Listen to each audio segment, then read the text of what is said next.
Pune Mumbai एक्सप्रेसवेवर gas tanker पलटी, 20हून अधिक तासांपासून महामार्ग ठप्प, 25 किलोमीटर पर्यंत वाहनांच्या लांबच लांब रांगा, एकाच लेनवरून वाहतूक सुरू, हजारो प्रवासी या ठिकाणी अडकले।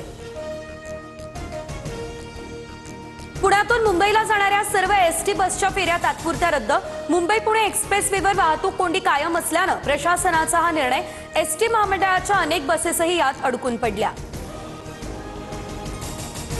मुंबई पुणे एक्सप्रेसवेवरील वाहतूक कोंडीचा प्रवाशांना मनस्ताप, अनेक ट्रक चालकांनी द्रुतगती मार्गावरच जेवणाची व्यवस्था केली, तर लोणावळा पोलिसांकडूनही मदत।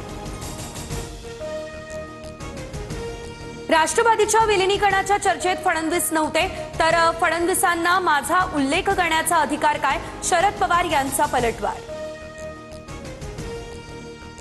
विमान अपघात होण्याआधी सकाळी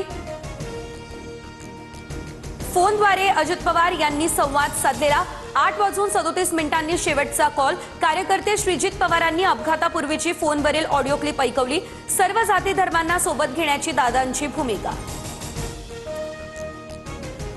आमच्यासारखे 242 आमदार आहेत म्हणून तुमचा नेता मुख्यमंत्री, सुहास बाबर कोण ते मुख्यमंत्र्यांना विचारा। भाजपच्या वैभव पाटलांवर टीका करताना शिंदेंच्या शिवसेनेचे आमदार सुहास बाबर यांचे हे विधान। मनोज जरांगे पाटलांना जिवे मारण्याची धमकी दिल्याची ऑडिओ क्लिप व्हायरल, कराड समर्थकाकडून जरांगेंना गोळ्या घालण्याची धमकी दिल्याचाही दावा। राहुल गांधींच्या समर्थनार्थ मुंबईमध्ये काँग्रेसचं आंदोलन, चीनच्या मुद्द्यावरून बोलताना लोकसभेत राहुल गांधींना रोखल्यानं काँग्रेसचे नेते आक्रमक। राहुल गांधी हे चर्चेत राहण्यासाठी आरोप करतात, राहुल गांधींकडून देशासह लष्कराला बदनाम करण्याचा प्रयत्न, संसदेतील भारत चीन मुद्द्यावर मुख्यमंत्री फडणवीसांचीही टीका।